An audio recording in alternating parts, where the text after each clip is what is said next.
After you get the 300 mini pumps installed, or if they've been sitting for a long period of time, it's good to do a ratio check. There's two primary ways of doing this, one by weight and one by volume. Way to find out weight and volume, there's two locations. So the first and easiest place to look is on the back of the Hardener can, about halfway down next to the pictogram of the pumps.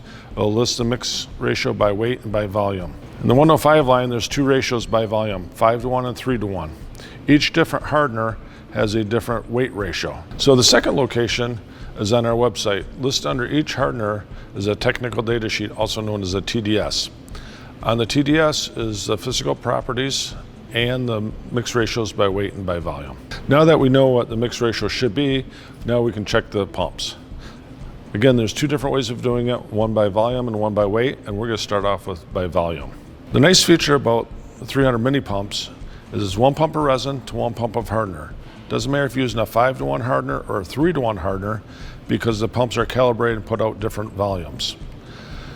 To do a pump check, what you'll need to do is check the back of the can to see if you're working with a 5:1 hardener or a 3:1 hardener. And this will determine how many pumps of hardener we put into every pump of resin. Now that we checked the back of the 206 hardener can and know that it's a 5:1, which means this pump's going to put out 1/5 of the amount of the resin pump. So we'll do 5 pumps of hardener into one small container and 1 pump of resin into another container of the same size. I like to use these little shot glasses from the dollar store because something small you'll be able to see the difference easily.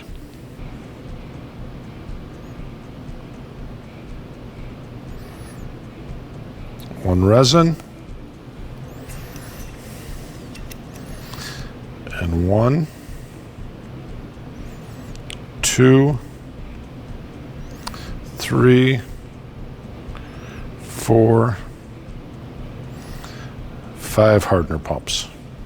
And we can see by comparing these that they have the same amount of volume in each and that the pumps are working correctly. Now we're going to check the pumps by weight ratio. On the back of our 206 can that we're using in this example, it says 5:1 by volume or by weight. That's not true with all the hardeners, so you want to make sure that you check the back of the can or the TDS to make sure you're getting the proper weight. So to check by weight, I like to do 3 pumps of resin, 3 pumps of hardener to get a good average. For this, we'll need a cup large enough to take 3 pumps of resin into it. A gram scale that goes down to 1/10 of a gram. A calculator is helpful to calculate out the math, and a notepad to write down our numbers on. So the first thing you want to do is turn your scale on and put the cup on and give a tare weight so it reads 0. So you're only measuring the amount of epoxy, not the cup also. So we'll start with the resin and we'll do our 3 pumps. 1, 2,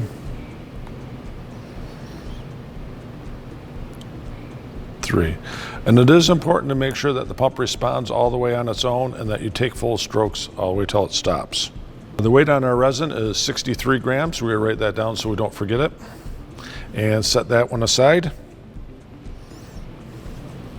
And now we'll do 3 pumps of hardener. 1, 2, 3. And we have 12 grams of hardener. Now we'll use our calculator and divide the 63 by 12. And we find that we get 5.25 as our answer. So that means we have 5.25 resins to every 1 hardener. The back of the can said 5:1. If you take a look at the data sheet, you'll find the acceptable range is 4.84 all the way up to 6.19. So as long as we have a number that falls within there, we're fine. So both are right. The 5.25 and the 5:1 will both work and cure out properly. The one nice thing about using separate cups, doing the weight by volume for checking your ratio, is that you haven't wasted any material. You can simply loosen up the cap. I like to make sure not to take the tube all the way out so that we don't get an air bubble in the pump. And you can carefully pour the resin and hardener back in, making sure you pour it into the proper can.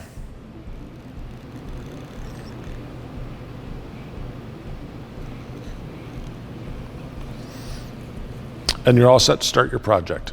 It's very rare for the 300 mini pumps to be off ratio, even if sitting in the cans for a year or more. But it is possible. You can also put the pumps onto the wrong cans. Again, very rare, but it is possible. It's always a good idea to do a ratio check, especially for peace of mind before starting a large project.